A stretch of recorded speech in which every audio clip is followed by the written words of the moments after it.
Dean Ray Koontz was born July 9, 1945, is an American author known for writing suspense thrillers, which incorporated elements of horror, fantasy, science fiction, mystery, and satire. He has published over 105 novels and a number of novellas and collections of short stories, and has sold over 450 million copies of his work, many of which have reached the top of the New York Times bestseller list. His later work is said to have been inspired by the abuse he suffered during his childhood at the hands of his alcoholic father. Kuhn's debut novel StarQuest was published in 1968 and gave way to him writing dozens science fiction novels. In the 1970s, Koontz began writing suspense and horror fiction, both under his own name and several pseudonyms, sometimes publishing up to 8 books a year. His breakthrough novel, Whispers, was first released in 1980. His first bestseller, Demon Seed, saw sales increase after the release of the film by the same name in 1977, selling over 2 million copies in 1 year.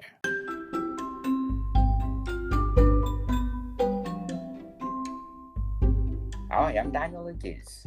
And I'm Chris Tetrol Blade. Welcome to Book 101. Yes, Book 101 is created to empower writers all over the world, like Miss Chris Tetrol Blade. I have the opportunity for that, but you do flatter me every time I'm on there. Yes, I miss you on my podcast, Mr. Chris, and thank you for your time for this month. I know you're busy. Yeah, just a little bit, but not in the right ways, I would say, as well. If my employers are listening to this, I do apologize.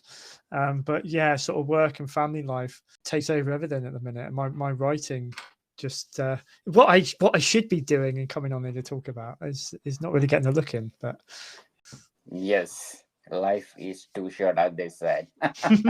Yes.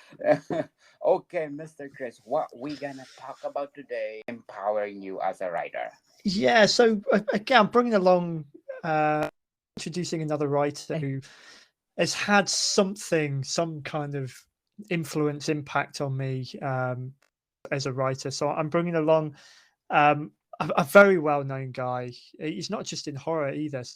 Kind of me branching out a little bit more, but Dean Koontz, if anyone out there may well be familiar with something of his work. I think a lot of people, whether you're sci-fi thrillers or horror, and that you come across something of his work. So yeah, I'm bringing him into the mix today to kind of talk about those particular books that have had some kind of some place in my life, shall we say.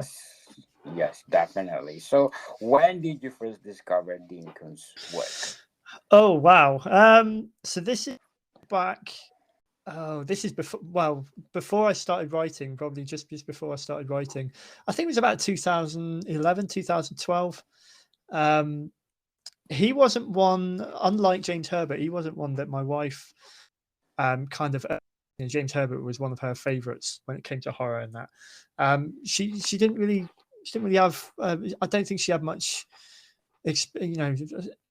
myself in reading Dean Koontz. So this was one that I literally found on a bookshelf. We were preparing to go on holiday that summer, whichever year it was. And I wasn't much of a reader, but I just started getting into it again. I through my wife's kind of suggestions. I think it was around about the time I discovered James Herbert. I wanted something different. And I was in the supermarket and there was a book, its cover, and we always say don't judge books by their covers, but this is exactly what I did. It had a very appealing cover to it. It looked quite spooky, and it was a book by Dean Koontz that was called Odd Apocalypse, which immediately people can, knowing what I've written about, can probably see the link there. But this was before I'd even got an idea of writing even my first book. So yeah, that was it really. And I mean, that's quite late, I think, because as we'll see, he's been writing for quite a while before that. So I was late to the dance, if as it were. But that was enough for me. A holiday read. I picked it up, and it was one of the first books that I actually kind of devoured within a week. I was notoriously quite slow at reading back then. But there was just something about this one that captured me. It was so I'd say fairly recently in terms of how long he's been writing and I've been reading, I suppose. Yes, and many of his books have appeared on the New York Times bestseller list. Yeah, and thankfully he is. I think everyone knows Stephen King. And again, even if you haven't read all of his books, I think the same about Dean Koontz. Is people know the name. It's quite a memorable name anyway, but he has done so much, and I feel like I've barely scratched the surface. There's particular books of him I've always gone to and I have revisited, and there's a lot that left to read. I'm not going to come out here and say I've read everything and I'm a know-it-all about Dean Koontz.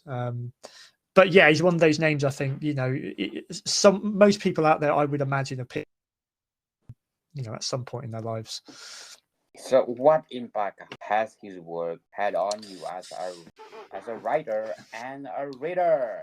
So the obvious one. I mean, looking at the book that I picked up first, Odd Apocalypse. That I've always had a fascination with the apocalypse. That's the really morbid thing to say, but as a writer, you can get away with that.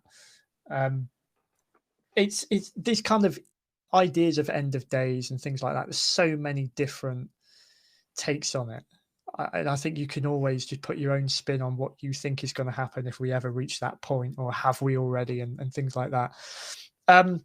So immediately I picked up his book because it really appealed to that side of my psyche, I suppose, and I was captivated. The title as well, odd. What's odd about an apocalypse? I think that for me was enough to get me interested. But as I would find out quite quickly, there was nothing odd about the apocalypse except for the main character. He's actually called Odd, which is odd in itself. He's called Odd Thomas. And like I've done with a couple of series, I jumped right into the middle of this because I didn't know it was a series. Didn't know. I think Odd Apocalypse is like book 5 in the Odd Thomas series. So immediately once he had captivated me enough with this one, and having not read any of the other Odd Thomas books, I was engaged. I still wanted to know more, so I was inspired to go back, and I started the series then, and I read everything up to Odd Apocalypse, and then he had a couple that came out afterwards as well. So as a reader, immediately, and he had one of these beautiful things I would like to emulate, replicate, but emulate at some point with is to have a series of books. But one way you could pick up any one of the volumes, and although you might be a bit out of sync with some of the common threads going through it, you can still enjoy all the Odd Thomas books. They were fantastic on their own, even though once you piece them together, you do discover more about this guy, Odd Thomas, and it does flow as a series. But I kind of thought that rather than sort of having a series out there and having to say to people, you need to start at the beginning, I would like them to just come across one of my books randomly, like I did with his, and be able to pick it up and enjoy it, regardless of where you are in the series. So that's So as a reader, he gave me something to reach for. He's got so much out there I haven't read, like I said, so I'm still on that journey with him. But in terms of a writer, he was, along with James Herbert and Steve Alton, which I've mentioned before, all together, I think those three, they're the ideas I was pulling out of their books, those books that captivated me, that they had written. I wanted to take elements of those into when I started my own writing. So whether it was something of the writing style, something of the narrative, the ideas, things they were using. With Dean Koontz, with Odd Thomas in particular, we'll stick with that one for a second, because that is really the first I delved right into. I didn't read anything else Dean Koontz until I'd finished the Odd Thomas series. So that was really all I knew. It was the first series that I had seriously read from that's written from a first perspective, which I thought was quite novel at the time. I'm used to having the story told as a whole by some nameless person who's just stood watching everything. And it got me questioning, how do you successfully tell a story through one character's eyes? You know, theoretically, the story will follow them, and surely you're missing out on some stuff that is happening. And I was fascinated and really impressed by the way he told all of these books. I think there's 7 of the Odd Thomas books in total, and other, I think, graphic novels and novellas on the side. And how he managed to create this. He's not creating a universe, it's set in, you know, in real life to a certain degree, but where he's able to draw you in, and he tells the rich story that he's telling through one character. Something I'm trying to work on. I'm working on a book I've mentioned before called Poison in the Well, which is a follow-on to the World of Apocalypse trilogy. As much as I'm failing at the moment to really write much for it, it's my first and only time I have first-person perspective, and it's directly influenced by the Odd Thomas books because of how much I enjoyed them. And I thought, you know what, I'm going to give it a go, but not quite there yet. Yes, definitely. So do you think Dean Koontz's novel are timeless? You know what, I would say so. I like to think so. I mean, knowing when I was doing a little bit of background research on him, you know, ahead of this, and realizing how long ago he started writing. I think his debut novel was like the late 60s, early 70s. I think it was about 68, 69. His style, I don't think will age. He's got a lot of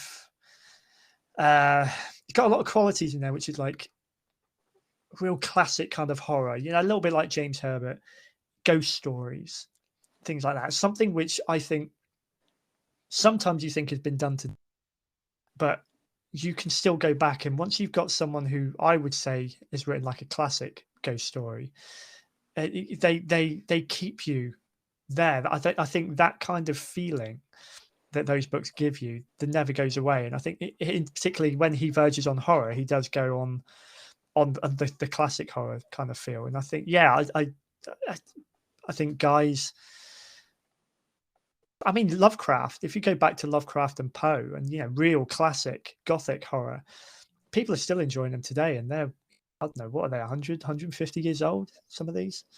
And yeah, I can't see that really Dean Koontz's work age. There's one in particular that one book I read through COVID, mainly because I had heard a book where people were asking, did Dean Koontz predict coronavirus?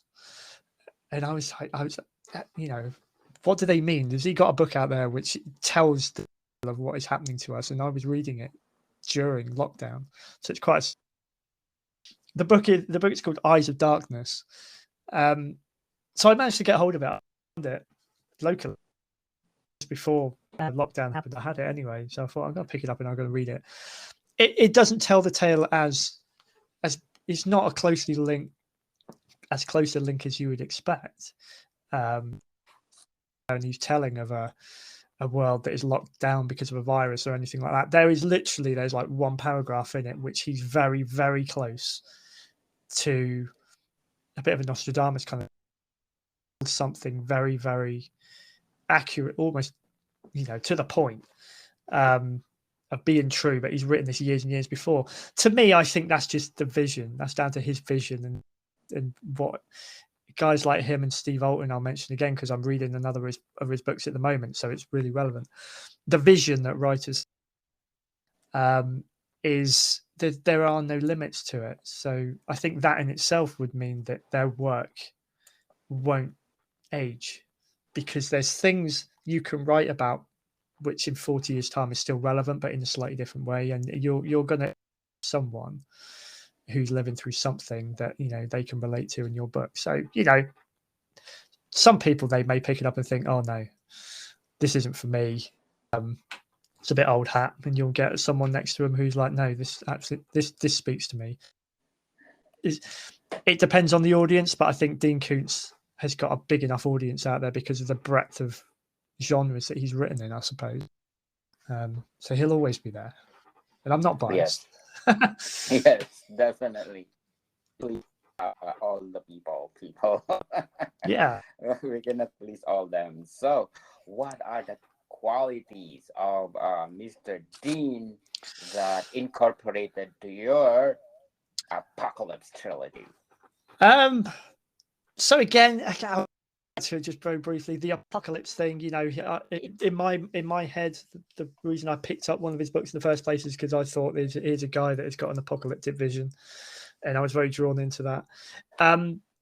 It's an odd book. It's not to, pardon the pun. It's an odd book because I came out of it and I wasn't thinking there's anything apocalyptic about this. I can kind of see what he was alluding to, but he's made it very, very, it's like a real microcosm. His house, and there's something going on in that house, and I'm not going to spoil it for people who may not have read it yet and want to.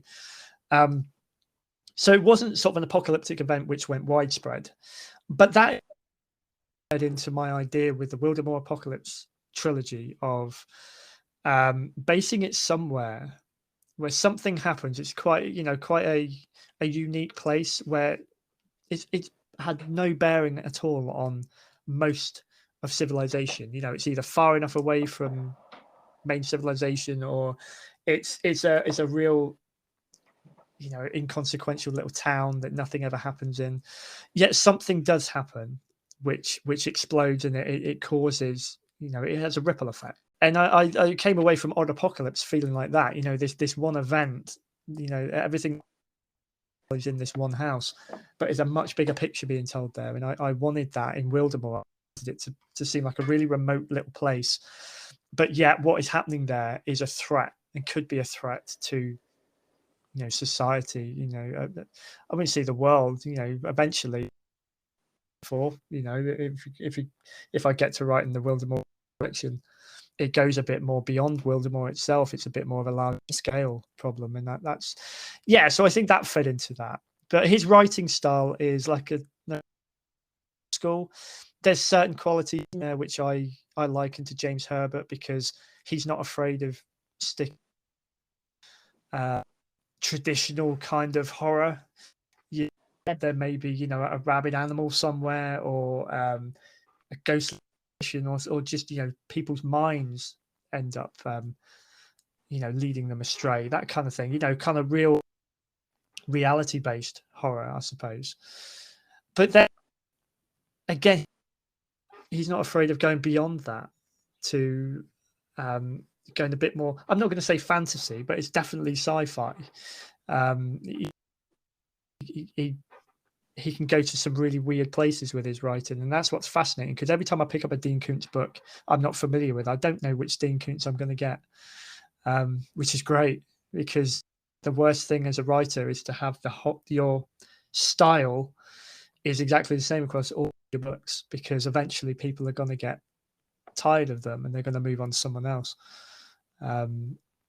Again, if I can emulate that kind of thing, I don't want to just do horror. I've done kids books as well. I suppose part of that is me trying to break out and do something different, but I do want to try my hand more at sort of sci-fi thriller kind of things, rather than just sort of out horror and supernatural stuff.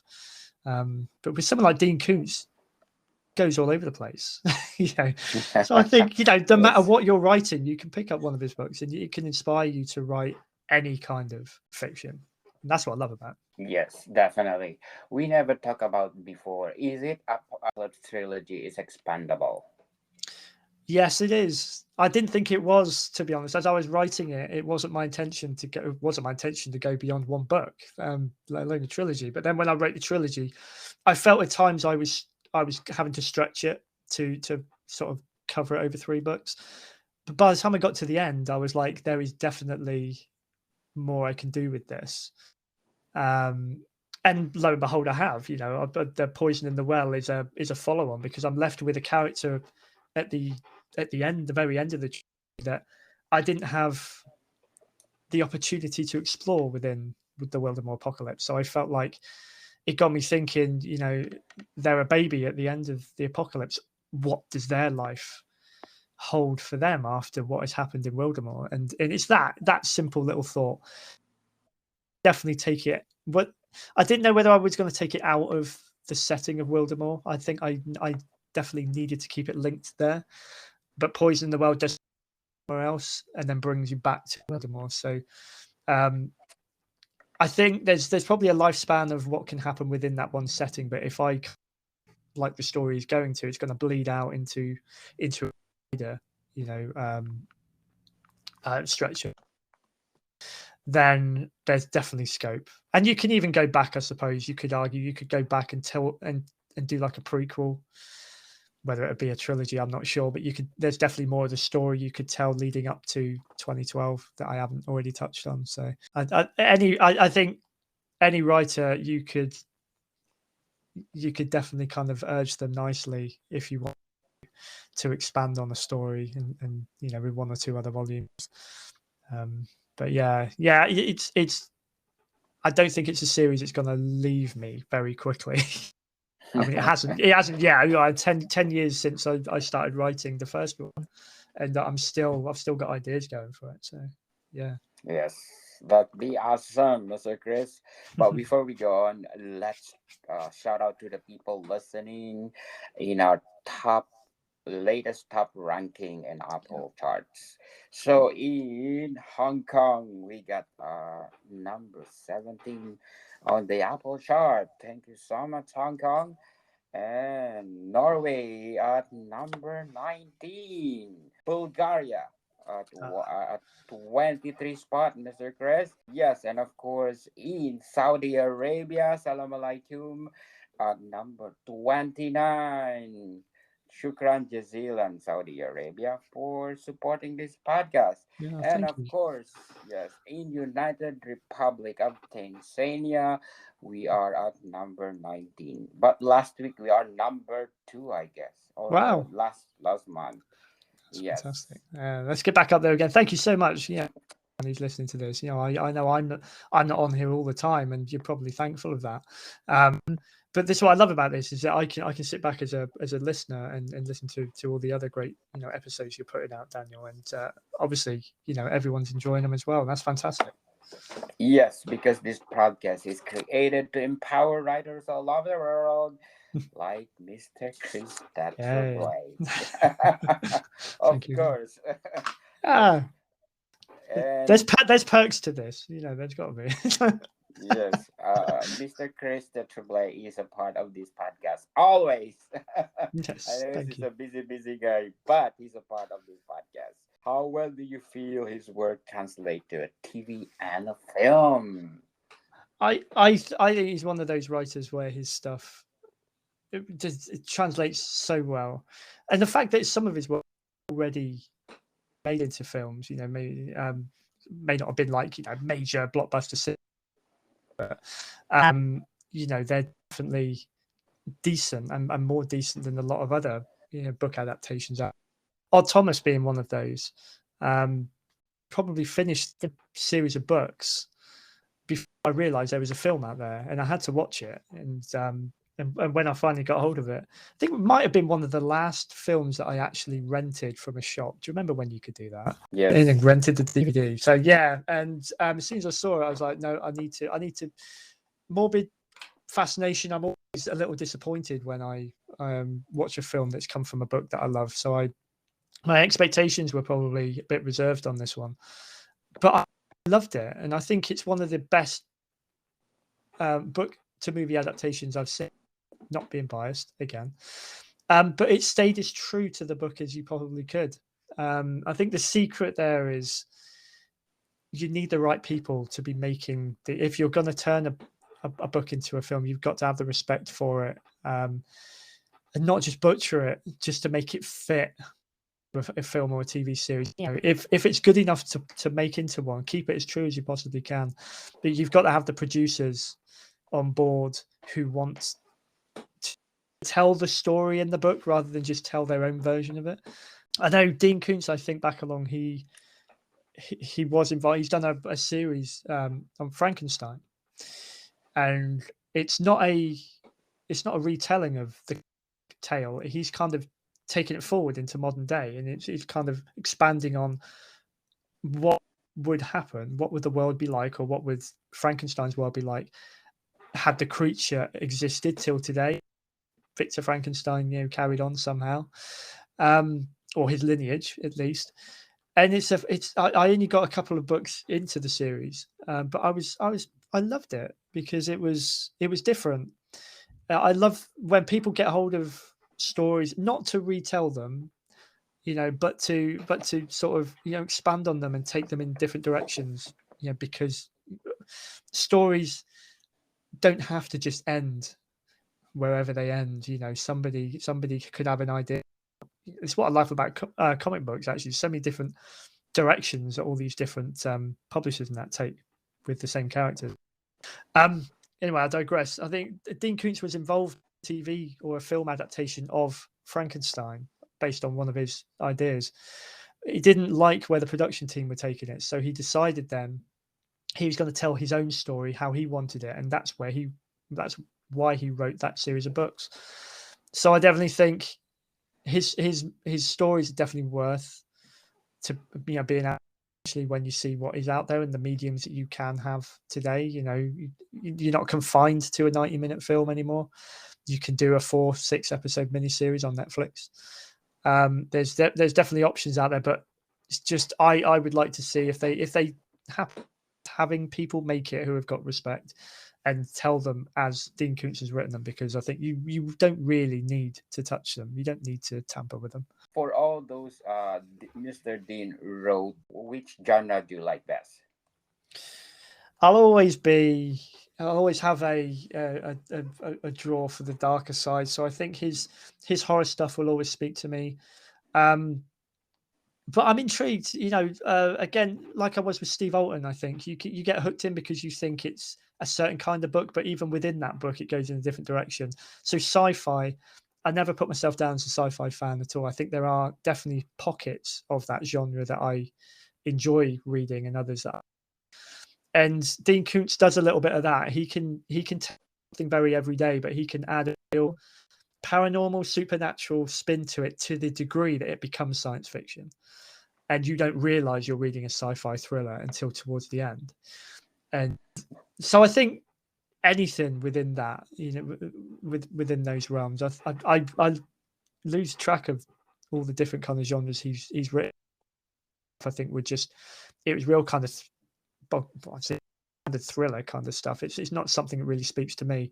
But then you branched out into horror, and it's almost like you open yourself up to the darker things, sends your mind off, and on such a tangent that anything's possible. And that's where there is, I reckon, a fault between certain types of horror and certain types of sci-fi that you really cross over. And I'm becoming quite a fan of those.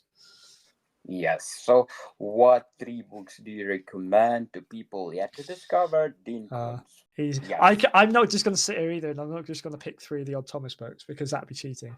I would definitely say Odd Thomas, and I don't do what any of the series, but once you know the story as a series, I think you appreciate it even more. So I would definitely say, if you haven't already read it, Odd Thomas, start there, because I guarantee you, when you've read the first one, you'll want to read the others. I won't need to recommend those. Like I just mentioned, Frankenstein, the first book in there, Prodigal Son, is definitely worth a go, because again, I love the way that he's taken one of my favorite classic stories, by Frankenstein, as most sort of horror fans do. And it's always refreshing when somebody gets hold of it and tries to do something different with it. So yeah, I would definitely say pick that one up. And there's more standalone books. I would recommend Eyes of Darkness, especially, it's kind of as tenuous as it is. It does get you thinking, though. It's linked to what we all went through over the last few years with the pandemic and everything. It's a really intriguing story. Starts off as what you think is just a typical ghost story about a mother who's mourning the loss of a young son, and then she starts and sort of physical and mental messages which she believes to be from her son. So you think it's one of those kind of typical ghost stories, and it is for a little bit, and then on he turns it on its ear and it becomes something else. I'm not going to say what. You definitely go out and find that Age of Darkness. It's fantastic. Yes. So if you compare your the Odd Thomas to your Apocalypse trilogy, what's the big difference? Well, the glaringly obvious difference, I suppose, with the Wildemore Apocalypse trilogy itself is you get a different feel and a different perspective from a first person book. There's a lot more you can get away with, a lot more you can put a lot more emotion into a first person book, because you are talking as that character. You can really delve into explore that character in ways that you can't, I feel, when it's third person. So that's the first big thing.